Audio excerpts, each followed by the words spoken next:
नमस्कार, स्वागत आहे तुमचे आमच्या चॅनेलमध्ये। आवाज महामुंबईचा, शोध बातमीचा, कौल मनाचा। चला तर मग आमचे चॅनेल शेअर करा, लाईक करा आणि सबस्क्राइब करा। धन्यवाद। पागोटे सरपंच कुणाल पाटील यांच्यावर जीवघेणा हल्ला। बीड जिल्ह्यातील मस्साजोगचे सरपंच संतोष देशमुख हत्या घटनेची पागोटेमध्ये पुनरावृत्ती। आरोपींना अटक करण्याची कुणाल पाटील यांची मागणी। पत्रकार परिषद घेऊन हल्ल्याची दिली पत्रकारांना माहिती। महाराष्ट्रातील बीड जिल्ह्यातील मस्साजोग येथील सरपंच संतोष देशमुख यांची हत्या झाली व संपूर्ण महाराष्ट्रात खळबळ माजली।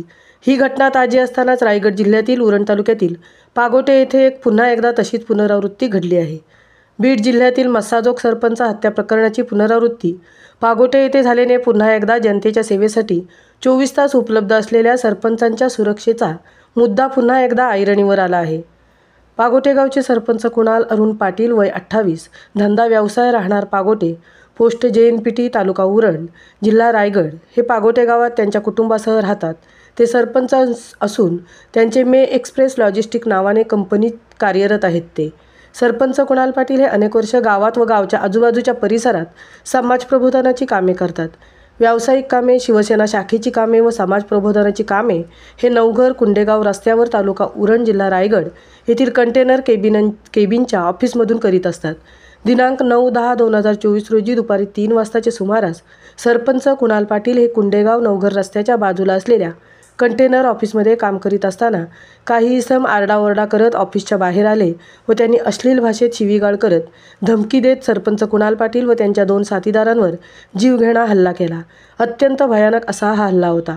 जीवे ठार मारण्यासाठी आलेल्या इस्मांनी लाथाबुक्क्यांनी मारहाण केली। बंदुके व तलवारीही त्यांनी सोबत आणल्या होत्या। मात्र CCTV कॅमेरा असल्यामुळे सदर इस्मांनी आपली हत्यारे लपवली। CCTV कॅमेरे पाहताच आरोपींनी तेथून लगेच पळ काढला। जीवघेणा हल्ला झाल्याने सरपंच कुणाल पाटील व त्यांचे 2 साथीदार यांना लगेचच इंदिरा गांधी शासकीय ग्रामीण रुग्णालय उरण येथे जाऊन त्वरित उपचार घेतले। मात्र त्यावेळी सरपंच कुणाल पाटील व त्यांचे 2 साथीदार ऋषिकेश म्हात्रे व आकाश म्हात्रे यांचा खून होता होता ते CCTVमुळे वाचले। प्रसंगावधान राखत स्वतःचा बचाव करत सरपंच कुणाल पाटील व त्यांच्या साथीदारांनी स्वतःचा जीव वाचवला। मात्र या सर्व घडामोडी लक्षात घेता महाराष्ट्रातील बीड जिल्ह्यातील मस्साजोग येथील सरपंच खून प्रकरणाची जीवघेणा हल्ल्याची पुनरावृत्ती उरण तालुक्यातील पागोटे गावात झाल्याने सरपंच पदावर काम करणाऱ्या व्यक्तींची सुरक्षितता पुन्हा एकदा धोक्यात आली आहे।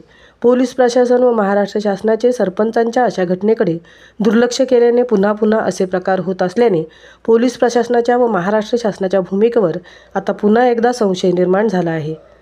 आवाज महामुंबईचा चॅनेलसाठी विठ्ठल ममताबादेंसह तृप्ती भोईर, उरण।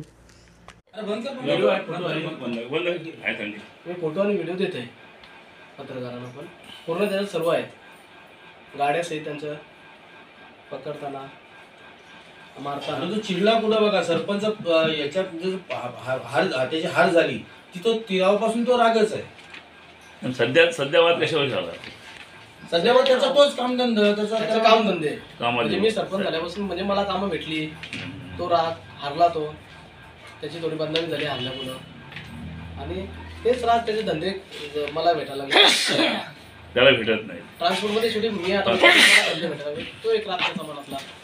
पण राग थोडी असं तू पण घे मी पण घेईन, धंदे आहेत आज तुझे उद्या माझे आहेत। तर पोलिसांनी पण थोडा गंभीर लक्ष द्यायला पाहिजे। प्लस कसं सरपंच आहे ना, सरपंच गावात पोलिसांनी उलट याच्यावरती अधिक महत्व आहे, लक्ष द्यायला पाहिजे। काल मी त्यांना भेटलो, ते तिथं फिरतात गावात, आम्ही गावात व्हॅन पाठवा आणि गावातून न्या तुम्ही त्यांना। अजून हल्ला झाला असेल तर 452 कलम दाखल व्हायला पाहिजे कालच्यामध्ये गुन्ह्यामध्ये। अवसर ते केसच नव्हतं घेत, केस नाही घेतली, केस ती आता कलम चेंज, 3 पेक्षा अधिक माणसं असतील तर तो 452 होतो। आता कलम चेंज झाले 2023 प्रमाणे 307 होता, 109 आता 109 आहे। 109 झाले म्हणजे त्यांना डायरेक्ट अटक करणं होत आहे 3 दिवसात। वॉरंट निघला तरी आरोपी सिनियर पाशी बसून येत आहेत। हा, मीटिंग होते त्यांची, काल मीटिंग होती आरोपीची, वॉरंट निघलेला आहे तरी मीटिंग तिथं सिनियर जवळ आरोपी बसलेला आहे। मीटिंग करून आला आरोपी तिथं सिनियरच्या कॅबिनमध्ये डायरेक्ट तेव्हा दिली होती। हल्ला झाल्यानंतर मनोज शेट्टी मनोज शेट वगैरे आहेत, मनोज शेट्टी तिथं होते। मनोज शेटला मी घेऊन गेलो पण तिथं काही केस घेतलीच नाही। हा. म्हणजे माझं केसच नाही घेतली तिथं. NC घेतली. NC मध्ये पण त्याला मी बोललो की 10-15 लोक आहेत, त्यांची नावं आपल्याला काढायला लागतील. तर मला जेवढी नावं माहिती होती तेवढी मी दिली. गावगुंड्यांची होती त्यांची दिली. आणि सनी गायकवाड हा फेमस नाव आहे, म्हणजे त्याच्या ऑलरेडी 10-12 गुन्हे दाखल आहेत. खंडेरीचे, मारामारीचे हे भरपूर गुन्हे दाखल आहेत ते, आणि मी नावं दिली होती. पण त्याने केसच नव्हती घ्यायची, केस घेतलीच नाही. शेवटी मला कोर्टात जाऊन घेतल्यावर मग वरिष्ठांनी काय वरती वगैरे केलं नाही का, CP वगैरे जे कॉन्टॅक्ट कमिशनरला, DCP आणि ACP ला लेटर पण दिलंय 11 तारखेला. 11/10/2024 ला लेटर पण आपण पत्रव्यवहार पण केला होता. गाडी नंबर नाही, बीडचा वगैरे असा हल्ला होतोय आणि या घटना होतात, त्यावर तर घ्यायला पाहिजे होती. बीडची घटना आता झाली. आता झाली, आणि ठीक आहे ना. माझ्यावर प्रकरण झालं 2 महिने अगोदर. आता उजेडात आला त्याहून आपलं घ्यायला पाहिजे होते ना. ही तक्रारची तारीख काय आहे? 9/10/2024 अगोदरची. आणि आता कोर्टातून आदेश झाले परवाच्या दिवशी. 9 ऑक्टोबर. हल्ला माझा 9-10 तारखेला झाला. अरे बापरे. तुम्ही बोलताय 2 महिने ना, अगोदर. त्याप्रमाणे समजा बीडचा हल्ला आता झालाय, म्हणजे त्याला एका जागून दिवशी त्याला झाला. जागून त्याच्यावरती आता आपण येतो. हा ओपन झालाय ना, आता बघायला पाहिजे आपण. त्याच्यावरून आता पोलिसही आपण alert राहायला पाहिजे. संतोष देशमुखचा. हा. त्याच्यावर काहीतरी पोलिसांनी दक्षता आपण घ्यायला alert पाहिजे. राहून आपलं सपोर्ट करायला पाहिजे ना. वरिष्ठांनी. म्हणून आमचा मला एकच पत्रकारांमधून एकच विनंती आहे का याच्यामध्ये पूर्ण क्लिअर कट येतात. आपण